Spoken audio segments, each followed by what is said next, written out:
ശാന്തൻപാറ ഗ്രാമപഞ്ചായത്തിന്റെ നേതൃത്വത്തിൽ വായനാ ദിനാചരണവും പി.എൻ. പണിക്കർ അനുസ്മരണവും നടത്തി. ഇടുക്കി ലൈവ് വാർത്തകൾ നിങ്ങൾക്കായി അവതരിപ്പിക്കുന്നത് ഹൈറേഞ്ച് ഹൈപ്പർമാർട്ട് കട്ടപ്പന, ചെറുതോണി, അനക്കര, ഏലപ്പാറ. ശാന്തൻപാറ ഗ്രാമപഞ്ചായത്ത് കമ്മ്യൂണിറ്റി ഹാളിൽ നടന്ന വായനാ ദിനാചരണം ബ്ലോക്ക് പഞ്ചായത്ത് പ്രസിഡന്റ് ജിഷ ദിലീപ് ഉദ്ഘാടനം ചെയ്തു. സാംസ്കാരിക സംഗമം കവിയും നിരൂപകനുമായ സുഗതൻ കരുവാറ്റ ഉദ്ഘാടനം ചെയ്തു. കേരളത്തിലെ ലൈബ്രറി പ്രസ്ഥാനത്തിന്റെ പിതാവായ പി.എൻ. പണിക്കരുടെ അനുസ്മരണത്തിന്റെ ഭാഗമായി ശാന്തൻപാറ ഗ്രാമപഞ്ചായത്തിന്റെയും ഗ്രാമപഞ്ചായത്ത് ലൈബ്രറിയുടെയും സംയുക്ത ആഭിമുഖ്യത്തിലാണ് വായനാ ദിനാചരണവും പി.എൻ. പണിക്കർ അനുസ്മരണവും സാഹിത്യ ക്വിസ് മത്സരവും കവിയരങ്ങും സാംസ്കാരിക സംഗമവും സംഘടിപ്പിച്ചത്. വായനയെ പ്രോത്സാഹിപ്പിക്കുക എന്ന ലക്ഷ്യത്തോടെയാണ് വായനാ ദിനാചരണം സംഘടിപ്പിച്ചത്. ഗ്രാമപഞ്ചായത്ത് കമ്മ്യൂണിറ്റി ഹാളിൽ നടന്ന ദിനാചരണം ദേവികുളം ബ്ലോക്ക് പഞ്ചായത്ത് പ്രസിഡന്റ് ജിഷ ദിലീപ് ഉദ്ഘാടനം ചെയ്തു.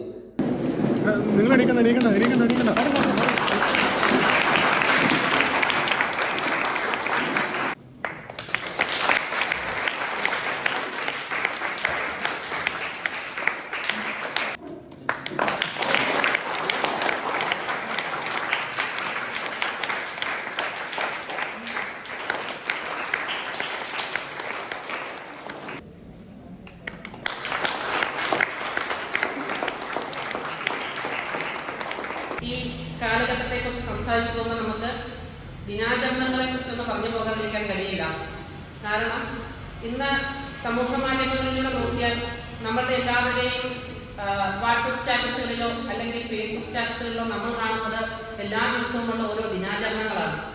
അത് അച്ഛന് വേണ്ടി ഒരു ദിനം, അമ്മയ്ക്ക് വേണ്ടി ഒരു ദിനം, സഹോദരന് വേണ്ടി ഒരു ദിനം, മകൾക്ക് വേണ്ടി ഒരു ദിനം, ഹൃദയത്തിന് വേണ്ടി ഒരു ദിനം, പ്രണയിക്കുന്നവർക്ക് വേണ്ടി ഒരു ദിനം, രക്തം ദാനം ചെയ്യുന്നതിന് വേണ്ടി ഒരു ദിനം, അങ്ങനെ എല്ലാ ദിനവും ഓരോ ദിനാചരണങ്ങളുടെ ഭാഗമായി മാറുമ്പോൾ ജൂൺ 19 ഒരു വായനാ ദിനം എന്ന രീതിയിൽ മാത്രം മാറി പോകാതിരിക്കാനും കൂടി പുതുതലമുറയെ മനസ്സിലാക്കുക, അല്ലെങ്കിൽ മനസ്സിലാക്കി കൊടുക്കുക, അല്ലെങ്കിൽ പറഞ്ഞു കൊടുക്കുക എന്നതും കൂടി ഇന്നത്തെ ദിവസത്തിന്റെ പ്രാധാന്യമായി നമ്മൾ എടുക്കേണ്ടതുണ്ട്. തുടർന്ന് നടന്ന പി.എൻ. പണിക്കർ അനുസ്മരണവും സാംസ്കാരിക സംഗമവും കവിയും നിരൂപകനുമായ സുഗതൻ കരുവാറ്റ ഉദ്ഘാടനം ചെയ്തു.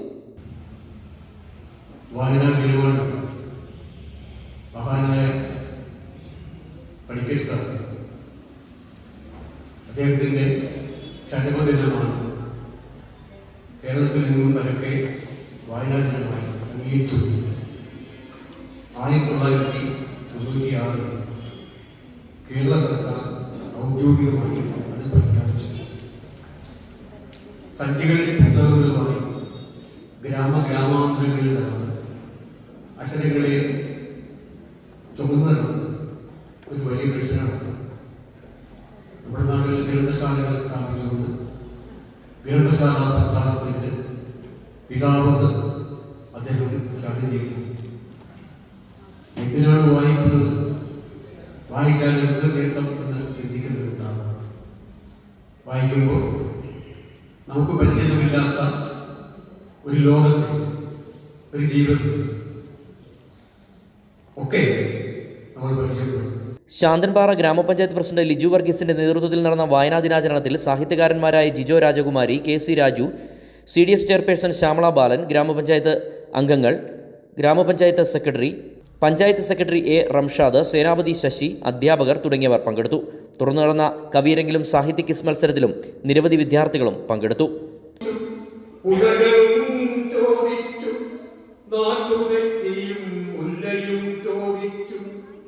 എപ്പോഴെത്തി സുഗന്ധനെയോ നമ്മൾ കണ്ടുപോയിട്ടു നാളെത്രയേറെയാ. കാലവേള കഴിഞ്ഞു ഞാനിന്നലെ നാട്ടുകാഴ്ചകൾ കണ്ടു നടക്കവേ. കാറ്റു ചോദിച്ചു, പുഴകളും ചോദിച്ചു, നാട്ടുവെറ്റിയും മുല്ലയും ചോദിച്ചു, എപ്പോഴെത്തി സുഗന്ധനെയോ നമ്മൾ കണ്ടുപോയിട്ടു നാളെത്രയേറെയാ. ഇടുക്കി ലൈവ് വാർത്തകൾ നിങ്ങൾക്കായി അവതരിപ്പിച്ചത് ഹോം അപ്ലയൻസുകൾക്കും ഡിജിറ്റൽ ഗാഡ്ജറ്റ്സുകൾക്കും പുറമെ 52,000-ലധികം എസൻഷ്യൽ പ്രോഡക്റ്റുകൾ ഉൾപ്പെടുത്തി ഏറ്റവും വലിയ ഷോപ്പിംഗ് എക്സ്പീരിയൻസിനെ ഹൈറേഞ്ച് ഹൈപ്പർമാർട്ട് ഷോറൂമിലൂടെ ഏറ്റവും വലിയ കളക്ഷനുകളും മറ്റാർക്കും നൽകാനാവാത്ത ഓഫറുകളും ഉൾപ്പെടുത്തി farm fresh vegetables, fruits, meats, grocery, crockery, gift items, kitchen അപ്ലയൻസുകൾ, ബ്യൂട്ടി പ്രോഡക്റ്റുകൾ, ഇന്ത്യയിലുടനീളമുള്ള എല്ലാ ബ്രാൻഡുകളുടെയും ഹോം അപ്ലയൻസുകൾ, മൊബൈൽ ഫോണുകൾ, ലാപ്ടോപ്പ് എന്നിങ്ങനെ എല്ലാം ഒരിടത്ത് ഒന്നിക്കുന്നു. മാർക്കറ്റ് വിലയേക്കാൾ കുറഞ്ഞ വിലയിൽ ഇനി പലയിടത്തല്ല, എല്ലാം ഒരിടത്ത്. High range hyper mart, Kattappana, Cheruthoni, Anakkara, Elappara.